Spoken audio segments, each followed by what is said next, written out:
جی دوستو، آج ہم بات کر رہے ہیں گائیڈ فلم پر، جو اپنے وقت کی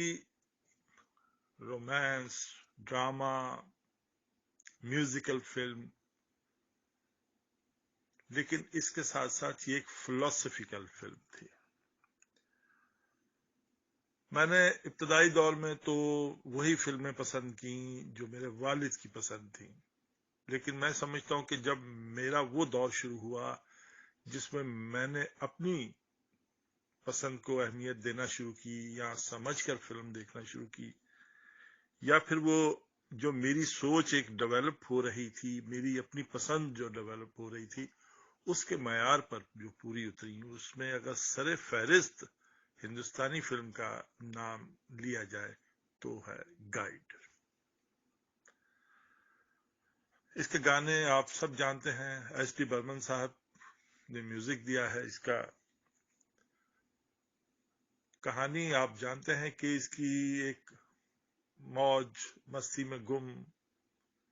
نوجوان کی کہانی سے یہ فلم شروع ہوتی ہے، جو جیل سے رہا ہو رہا ہے، اور پیچھے کیا خوبصورت گانا ہے ایس ڈی برمن صاحب کی آواز میں۔ وہاں کون ہے تیرا مسافر، جائے گا کہاں، دم لے لے دم لے لے دم لے لے گھڑی پر، پائے گا کہاں، وہاں کون ہے تیرا۔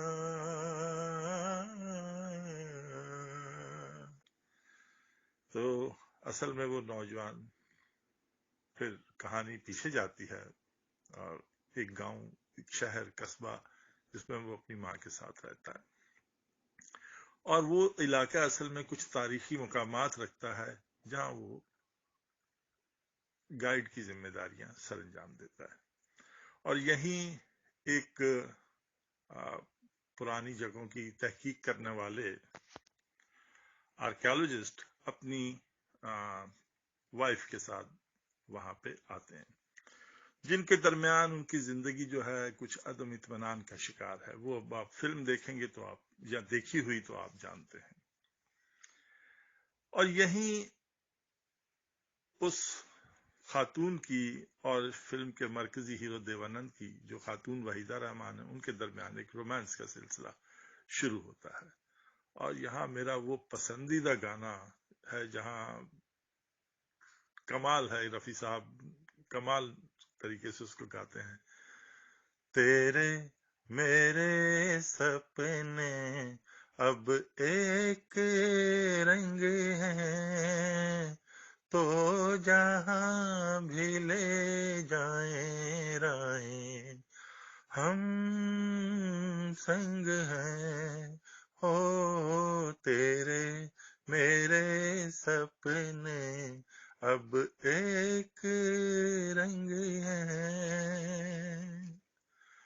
ویسے تو اس فلم کا کوئی بھی گانا جو ہے وہ عام نہیں ہے، لیکن اگر اس کے چند مشہور گانوں کی بات کی جائے تو وحیدہ رحمان، جو پھر دیوانند کے ساتھ، فلم کے ہیرو کے ساتھ اپنی زندگی کی ایک نئی ابتدا کرتی ہیں، اور اسٹیج پر وہ اپنا رقص، جس کا ان کو جنون کی حد تک شوق ہوتا ہے، وہ پھر اس طرح سے پلے کرتے ہوئے یہ گانا گاتی ہیں۔ پیا تو سے نینا لاگے رے، نینا لاگے رے، اب جانے کیا ہو آگے رے۔ بس یہ گانا مجھے آتا نہیں ہے۔ اور پھر یہیں سے ایک ٹریجک آگے پھر کہانی، جیسے کہ فلم کی ڈیمانڈ ہوتی ہے کہ جب تک وہی زندگی کی بھی شاید یہی ڈیمانڈ ہوتی ہے کہ اس میں ٹریجڈی تو لازمی ہوتی ہے، شاید خوشی جو ہے وہ لمحے بھر کی مہمان ہوتی ہے، یا اس کا بس تڑکا لگتا ہے۔ تو یہاں پھر ایک بڑا خوبصورت جو دکھ کی عکاسی میں خوبصورتی سے کہا جا سکتا ہے، کیا سے کیا ہو گیا بے وفا،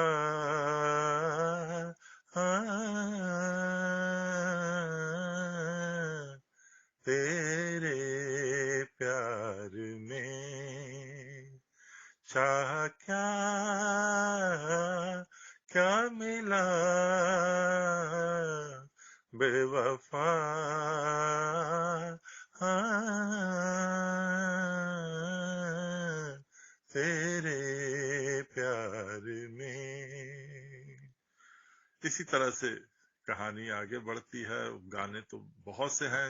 चलिए सबको थोड़ा थोड़ा सा अगर जो खास खास है उनको गुनगुनाया जाए तो जब इनकी मोहब्बत की इब्तिदा होती है, जब वो उनको बतौर गाइड वहीदा रहमान को घुमाना फिराना इस सिलसिले को शुरू करते हैं, तो वहां एक बड़ा खूबसूरत गाना है जिसमें डांस और एक हाइट पर चढ़ के जो उस गाने को कदीम पुरानी खंडरात की जगहों पे जाके जो जिस तरह से रक्स किया है वहीदा रहमान साहब ने, कमाल कर दिया है। वो आज फिर जीने की तमन्ना है, आज फिर मरने का इरादा है। तो ये तो मेरा पसंदीदा गाना है कि रक्स और उसके तासुरात के साथ, और वहीदा रहमान का जो जुनून इसमें नजर आ रहा है कि उनको रक्स से किस कदर मोहब्बत होती है। तो वैसे फिर जब इनकी लव स्टोरी शुरू होती है तो एक उस दौर में फिर बड़ा अच्छा गाना है, गाता रहे मेरा दिल, तू ही मेरी मंजिल है, कहीं बीते ना ये रातें, कहीं बीते ना ये दिन। इसी तरह से कहानी फिर आगे बढ़ती चली जाती है और फिर यहाँ पहुंचती है, दिन ढल जाए हाय रात न जाए, तू तो न आए, तेरी याद सताए, दिन ढल जाए हाय। और फिर आगे इसी तरह से दुख में ढल जाती है। अब मुझे ये फिल्म क्यों पसंद, बहुत ज्यादा, इसमें एक बहुत ही खूबसूरत जो फलसफा है वो ये है कि देवानंद फिर शहर से बाहर निकलकर एक ऐसे मुकाम पे पहुंचता है जहां बिल्कुल सब कुछ उससे छिन चुका है, जिंदगी, दौलत, मोहब्बत, और वो बस एक आवारा गर्द की तरह से एक जगह आराम करता है या लेट जाता है या सो जाता है, और सर्दी में उसके ऊपर कोई दरवे वहां से सूफी वो जो साधु संत होते हैं वो गुजरते हैं और उसके ऊपर अपनी गेरवी चादर जो है वो ओढ़ा के चले जाते हैं। और ये गेरवा रंग, गेरवी चादर एक बहुत अहम बड़ी अलामत है कि हम जो अक्सर दूसरों को एक खास ओहदा मुकाम दे देते हैं, उन्हें सूफी दरवेश कह देते हैं, बना देते हैं, मान लेते हैं, ये उनकी जिम्मेदारियों में कई दफा बहुत बड़ा इजाफा कर देती है, बहुत अहम इजाफा कर देती है। और उस गेरवी चादर की बुनियाद पे ही गांव के लोग उसे वो साधु संत समझ लेते हैं जिसका उनको इंतजार होता है कि वो आएगा और उनके गांव की मुश्किलात और जो कहत और उसका सामना है कि बारिश नहीं हो रही, तो वो बारिश उसके आने से हो जाएगी, या वो दुआ करेगा तो हो जाएगी। और फिर वो उसको व्रत रखवाते हैं, यानी जैसे हम आज इस अब रमजान में रोजा रखते हैं तो वो हिंदुओं में भी व्रत रखा जाता है। और फिर वो कुछ नहीं खाता पीता टिल के बारिश हो, और फिर वही होता है कि बारिश तो हो जाती है लेकिन फिल्म का हीरो जो है वो जिंदगी की बाजी हार जाता है। आप दोस्त अक्सर अपनी जिंदगी में मुझ समेत और भी बहुत से लोगों को देखा जाए तो उन्हें कोई किसी बड़े ओहदे से नवाज देते हैं, उन्हें सूफी दरवेश कह देते हैं। मैं इसीलिए इस पर सोच में पड़ जाता हूं